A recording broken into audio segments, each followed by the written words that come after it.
रात के लगभग 2:30 बज रहे थे। मैं गहरी नींद में सो रहा था। तभी मेरी आंख खुली। मुझे एक आवाज़ सुनाई दी। जैसे ही मैंने उस आवाज़ पर गौर किया तो आवाज़ वो थी जो मेरे कमरे की खिड़की से आ रही थी। मेरे कमरे की खिड़की पर आधी रात के वक्त कोई दस्तक दे रहा था। मैंने उठकर पूछना चाहा। एकदम से ख्याल आया कि टाइम तो देखूं। टाइम देखा तो रात के 2:30 बज रहे थे। इतनी रात को भला बाहर कौन था?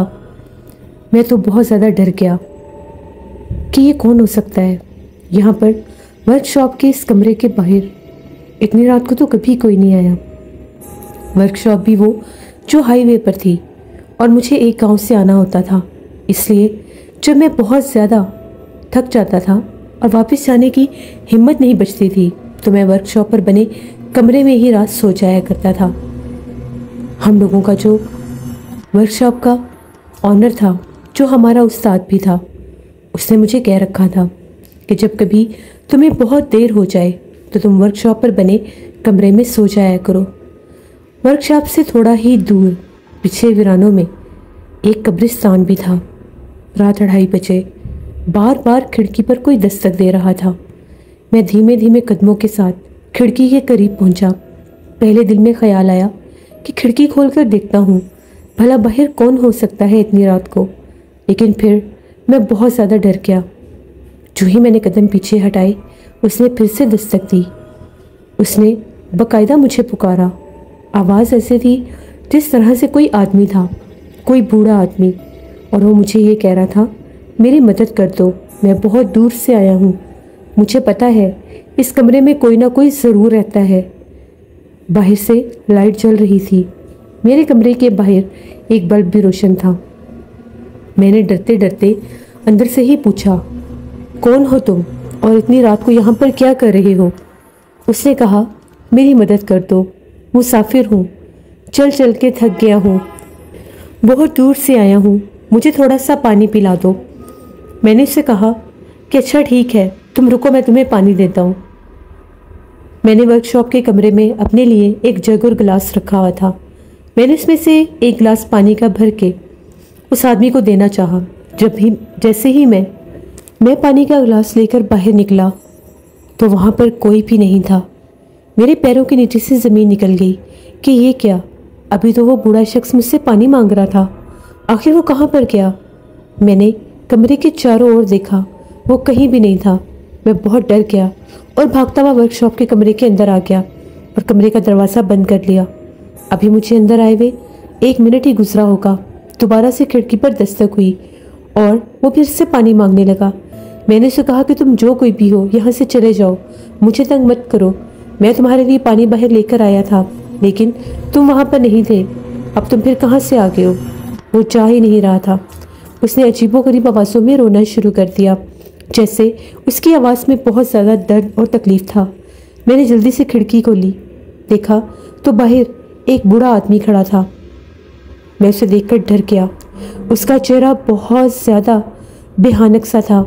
पूरे चेहरे पर जिस तरह से झुर्रियाँ थीं और आंखें अजीबोगरीब तरह से, बाल इतने बड़े थे कि बिखर कर चेहरे के ऊपर आए हुए थे, मानो जिस तरह से कोई ढांचा खड़ा है बिल्कुल मेरे सामने।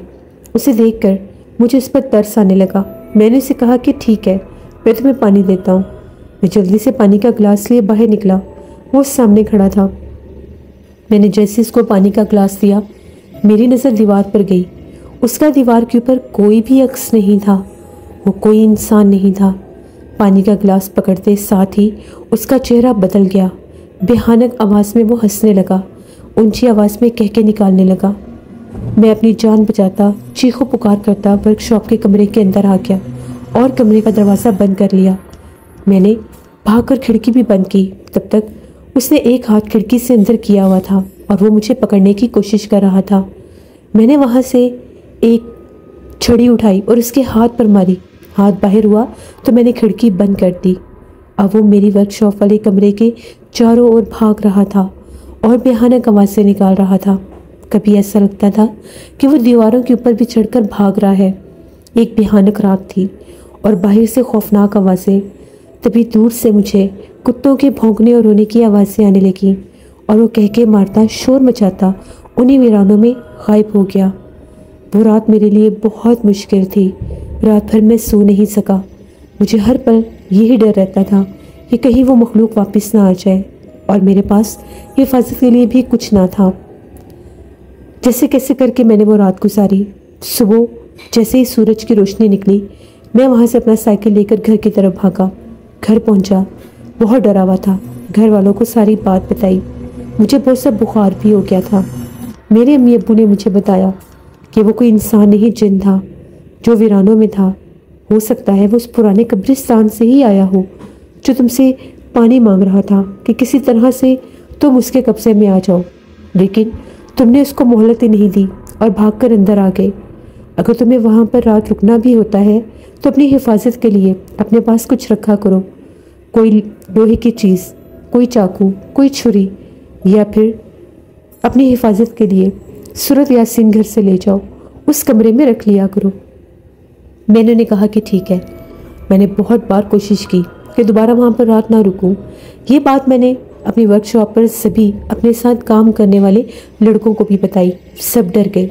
उनमें से एक लड़का ये कहने लगा कि भाई, बात तो तुम्हारी ठीक है, एक रात मेरे साथ भी ऐसा हुआ था। अभी तुम यहाँ पर काम नहीं करते थे, बहुत तेज़ तूफ़ानी बारिश थी।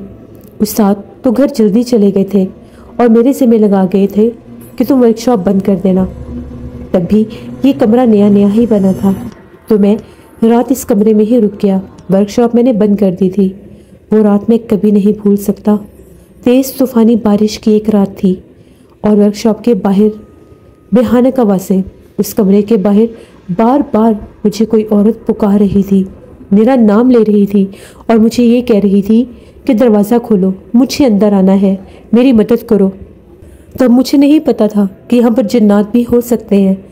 जो ही मैंने खिड़की खोली तो बाहर एक भयानक आफत खड़ी थी जिसका कद आसमान जितना था। जहाँ तक नज़र जा रही थी वो बढ़ती ही जा रही थी। उसे देखकर मैं बहुत ज़्यादा डर गया था। उसे देखकर मेरी चीखें निकल गई तो वो भयानक कहकों में हंसने लग गई। उसके बाद उसने रोना शुरू कर दिया। शायद वो इस कमरे की छत पर बैठ कर रो रही थी। पूरा कमरा थरथराने लग गया। ऐसा लग रहा था जैसे ज़लज़ला आ रहा है। मैं बहुत ज़्यादा डर गया। मैंने जब आयतल कुर्सी पढ़ी तो उसके रोने की आवाज़ें कम हो गई और वो चीखें मारती हुई उसी कब्रिस्तान की तरफ लौट गई। हमारे गांव में एक बुज़ुर्ग थे। जब मैंने उनसे इस बात का तज़किरा किया, इस हादसे के बारे में बताया, तो उनका ये कहना था वो पुराने कब्रिस्तान की मखलूक़ात हैं, वो वहीं से आती हैं। जब भी उन्हें इंसान की खुशबू आती है तो वो उसके पीछे पीछे रूप बदल कर आ जाते हैं कि किसी तरह से उस इंसान को वरगला कर वो बाहर निकाल लें और उसे अपना शिकार बना सकें। वहाँ पर रहना है तो बहुत ज़्यादा सोच समझ कर रहना, वरना वो मखलूक तुम्हें जानी नुकसान भी दे सकती है। उसके बाद मैं कभी भी यहाँ पर रात नहीं रुका। तुम्हारे साथ भी मेरी मानो तो यहाँ पर दोबारा रात मत रुकना, क्योंकि इन वीरानों में जो भी जिन्नात हैं वो इंसान की बू सूंघ कर आ जाते हैं और कोशिश करते हैं हमें अपना शिकार बनाने की। फिर कभी भी हम लोग वर्कशॉप के उस कमरे में रात नहीं रुकते थे। अक्सर जब बारिश होती थी तो हमें वीरानों से खौफनाक आवाज़ें सुनाई देती थी। एक बार हम लोगों ने खुद वहाँ पर आग के शोले देखे। हवा में उड़ते हुए हर जानिब वो आग के शोले कभी यहाँ तो कभी वहाँ हवाओं में उड़ रहे थे और देखते ही देखते वो सब गायब हो गए। मैंने और मेरे दोस्त ने हमने एक बार उस बस्ती में जाने का फ़ैसला किया कि अब मालूम करें कि ये कब्रिस्तान कब से है। जब हम लोग उस बस्ती में गए तो मालूम हुआ कि वो कब्रिस्तान 70 बरस पुराना कब्रिस्तान था, जहाँ पर बेतहाशा जिन्नात मौजूद थे। यहाँ तक कि हमें ये भी पता चला कि बहुत से जादूगर और बहुत से अमल करने वाले उस कब्रिस्तान में अमलियात करने आया करते थे। वहाँ पर बाकायदा चिलागाह भी बनी हुई थी, जहाँ पर किसी दौर में किसी बुज़ुर्ग ने चिला भी काटा था, इसलिए उस जगह पर बेतहाशा जिन्नात थे। कहा यह जाता है कि जिस जगह पर चिला काटा जाए, जो जगह चिलागाह बन जाए, वहाँ पर जिन्नात के काफ़िले उतरते हैं। वहाँ पर बहुत से जिन्नात आते हैं। उन जिन्नात की तलाश में जिनको चिले के ज़रिए कैद किया जाता है। हम लोगों ने वर्कशॉप पर काम तो किया, मैंने भी किया। 4 साल मैंने उस वर्कशॉप पर काम किया, लेकिन दोबारा कभी भी वहाँ पर रात नहीं रुका, क्योंकि मुझे अपनी ज़िंदगी से बढ़कर कुछ भी नहीं था। अगर मैं वहाँ पर दोबारा रात रुकता तो वो जिन्नात ज़रूर मुझे निशाना बनाने के लिए आते। उसके बाद मैं अक्सर डर जाया करता था। अपने घर में भी होता था तो वो भयानक आवाज़, उस बूढ़े जिन की आवाज़ मेरे कानों में गूंजती थी। हम लोगों ने अपने ऑनर से भी बात की, जो हम लोगों का उस्ताद भी था, तो उसने कहा कि ठीक है, वर्कशॉप तुम लोग रात 9 बजे तक बंद कर दिया करो। अगर बहुत ज़्यादा धुंध और सर्दी हो तो 7 बजे बंद कर दिया करो, क्योंकि मैं नहीं चाहता कि हम किसी मखलूक को नुकसान दें और वो मखलूक हमें नुकसान दे, क्योंकि वहाँ पर चारों तरफ बहुत दूर दूर तक वीराने थे। हाईवे पर वो एक ही वर्कशॉप थी।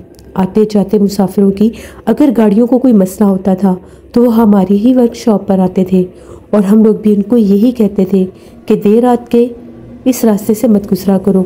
एक बार तो एक बस वाले ने हमें ये बात बताई कि हम लोगों की बस का टायर पंचर हो गया था, तो इस वर्कशॉप का हमें पता था। रात 2 बजे का टाइम था। जब हम लोग इस वर्कशॉप के पास आए तो यहाँ पर हम लोगों ने एक औरत को बैठे देखा। वो औरत बिल्कुल यहाँ पर सामने वर्कशॉप के गेट के पास बैठी थी। जैसे ही हम लोगों ने उस औरत को देखा, उसके करीब जाने लगे, उससे बात करने लगे, तो उसने बड़े गुस्से से मना कर दिया और ये कहा कि यहाँ से चले जाओ, इस टाइम यहाँ पर मत आना, वरना जानी नुकसान दे दूँगी। तो गाड़ी में मौजूद एक बुजुर्ग ने बताया कि वो कोई इंसान नहीं थी, वो एक चुड़ैल थी। अगर उस समय हम उसके करीब चले जाते तो शायद वो पूरी बस को ही लुक़्मा अजर बना देती और हम में से कोई भी ना बचता। इन वीरानों में बहुत जिन्नात भटकते हैं और ये वर्कशॉप भी आसिफ ज़दा है। ये थी एक कहानी। उम्मीद करती हूँ आप लोगों को पसंद आई होगी। ऐसे ही खौफनाक हॉरर स्टोरी सुनने के लिए मेरे चैनल को ज़रूर सब्सक्राइब करें। Thank you.